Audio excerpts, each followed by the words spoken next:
Hey everybody, welcome back. It is just about 2:30 in the afternoon here in Sault Ste. Marie, Michigan. You are looking at the museum ship Valley Camp and the amazing Roger LeLievre, publisher of the Know Your Ships book. Hi.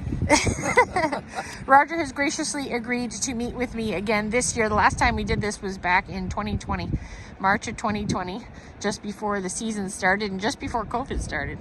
So it's been 2 years since we've had a chance to do this. We are going to talk about the Know Your Ships book. The 2022 edition is at the printers currently, and Roger's going to give us some background about the book, tell us the good, cool things that are going to be in it this year, and of course how you can order. So Roger, tell us a little bit about the book itself and your involvement in it, how you got to be the publisher, and kind of take us through a little bit of a storyline of what you do with the book. Well, that's a pretty tall order. I know. I will try. Okay.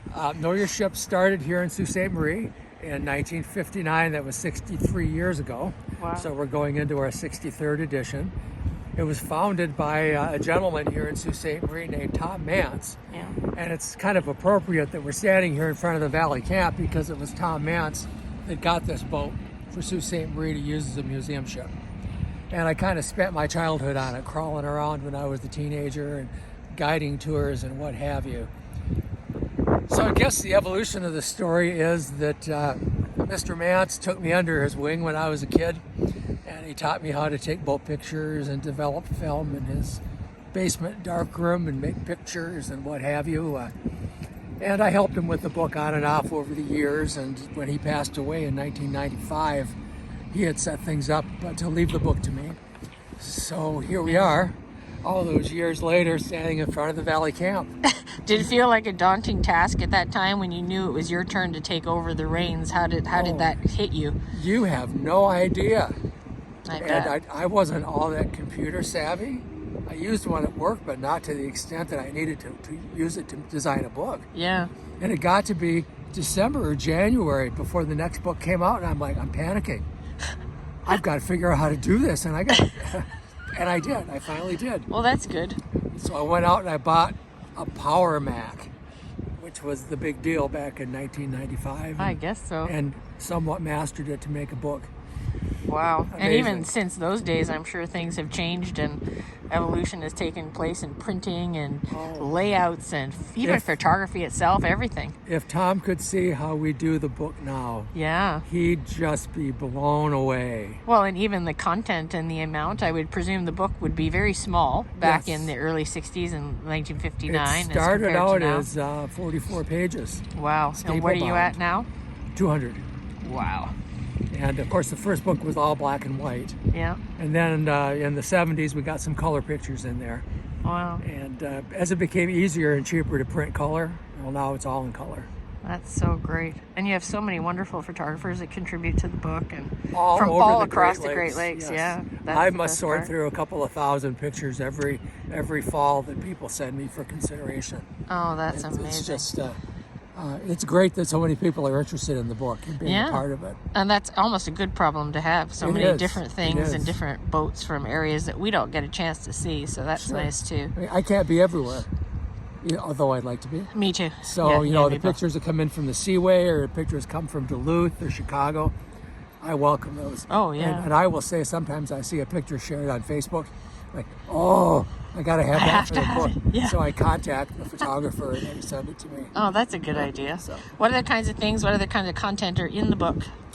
Well, it started out to be just a guidebook. Okay. Length, depth, beam of the ship, cargo capacity with a few photos. Yeah.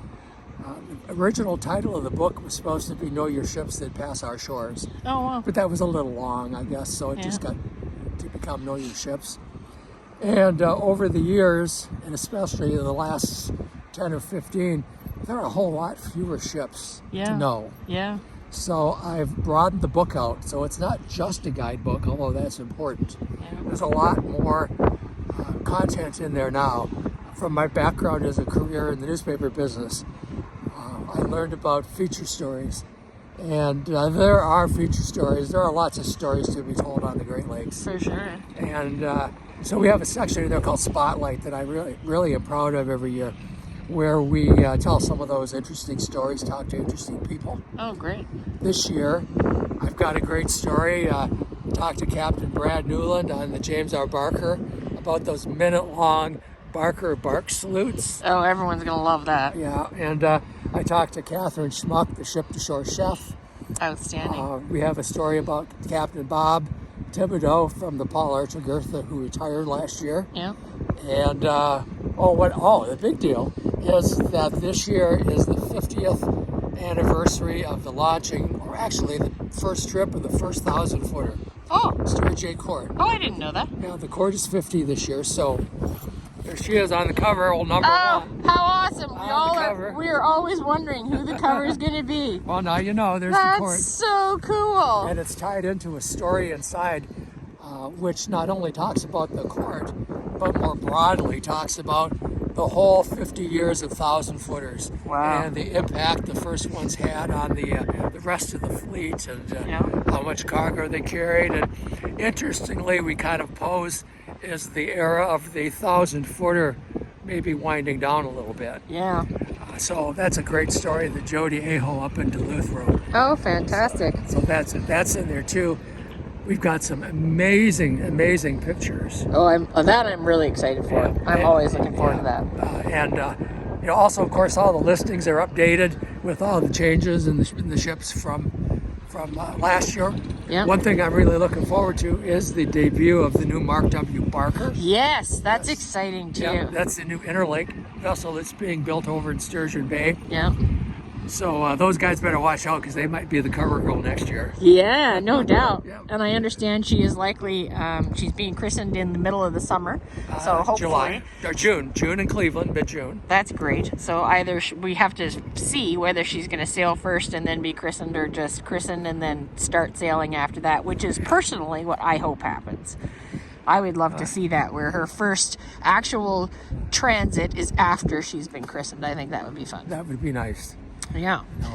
So I know there are other things in the book too. Like I personally find that I get asked on this page a lot of educational questions, things that have to do with ports, or have to do with lockages or tonnages and things like that. And I really love being able to use Know Your Ships as a reference book, to be able to look at the transit routes of the vessels, how long it takes them to get places.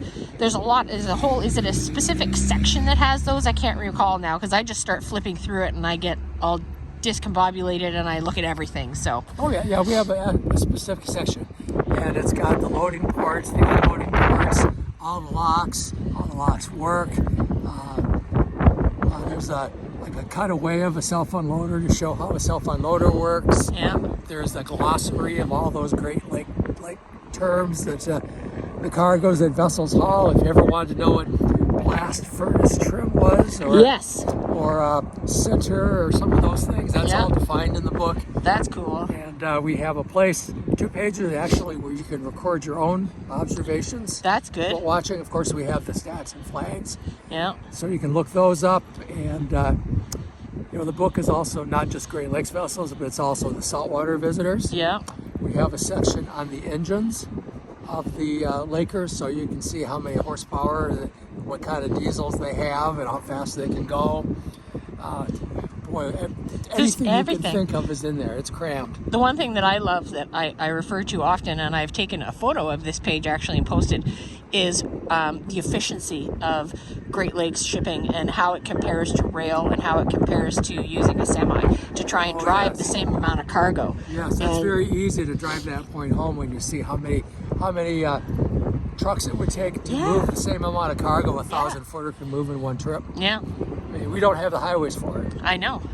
Nor the time. So that's a great thing. So tell me a little bit more about when we can order, how we can order, and when the books will be coming out. The pre-orders, which is open to the people who are members of my Facebook page, fans of Know Your Ships. Yeah. And if you want to go over there and sign up, you can. Yeah. At any time. We love new members. So the pre-orders for the members starts at midnight on March 11th. I think it's just about 8 days away. Yeah. It's coming up fast. Yeah, next Thursday. Yeah. Next Thursday night. And then we open up to the general public on our knowyourships.com website that following Monday. Okay. The advantage to pre-ordering is those are the books that get shipped out first. Well, there you go, folks. So you gotta order you know, from Facebook. if you're in a rush, and who isn't, Yeah. do it from there. Oh, look, listen to that. Hovercraft of the, yeah. Yep. A Coast Guard or something? Port noises. Yeah. So the books will be in hand for me on the 25th, and we'll be starting to ship those out Okay. as quickly as we can on the 26th. Yeah. And people can still buy them in certain locations. You Oh, have them yes. like retailers and Oh, things, yes, bookstores we and have stuff. outlets all over the Great Lakes. If you're in a port city, I bet you can find it there. If you go on our knowyourships.com website, there's a whole list of our outlets Oh, good. are up there. Some of them are not open yet, however, so No, you might have obviously to wait till seasonal. later in the Yeah. season. Yeah. But there's many ways that you can get the book. And if you're in Canada, folks, you can get it there too. Yeah, you'll have likely to in call April. You have to call Andrea personally on Yeah. her personal phone. And Sure. Yeah. So, No, you can get in Canada. You can get the book just the same way. yeah. I import about 1,000 books into Canada. Yep. About the first week of April, I have a gentleman in Sault Canada who's a retired Great Lakes captain. Yep. Who's been kind enough to become my Canadian distributor. If I were to mail a book from the U.S. to Canada, you wouldn't want to pay the postage No. Or wait that long. or wait that long. So Yeah, no. it's nice that I have this guy who's willing to be my guy in Canada, and he'll ship out the orders from within the country, and it'll get there quicker and Oh, much for cheaper. sure. So one thing to be aware of is that I only import the books. So if you see some of the other items on the page and you're interested in them, if you contact me, we'll figure out what the postage is from the U.S. and I can still take care of you. It's just going to be more expensive. Perfect. Yeah, Well, that sounds great. yeah. I miss my Canadian customers. I miss going to Canada. I know. Yeah. Well, you'll be able to come soon. At least I can get over here now, so you'll be able to come over to our side now too. Oh God, I can't wait. I know. You know, and I did a program, and I just dropped this at the closing here. Did a program last fall for the Gales of November people in Duluth. It was called "Because of the Boats: How I Became the Luckiest Boat Nerd in the World." Oh, awesome. And it looked at how everything I've done in my life, professionally and personally, has all led up to what I do now. And it's just an amazing story. And I look around, I'm doing exactly what I want to do. Amazing. I love what I do. I'm up here in Sault Ste. Marie most of the time, watching the boats go by and taking pictures. And I truly am the luckiest boat nerd in the world. Awesome. Well, thank you so much for doing this and for all that you do for Know Your Ships and allow us a chance to read that book and learn from you and your experience. It's wonderful to have you here in the Soo. Wonderful to have that book as a resource, and I can't wait to get lots and lots of books ordered. Yay, me too. Awesome. Thank you so much, Roger. Enjoy the rest of the day. I will enjoy it. I hope it warms up soon because up here in Sault Ste. Marie, winter too is still very, very serious. I agree. So it's just Okay. cold, you can tell. I know. We'll talk to you soon. Bye. Bye, guys.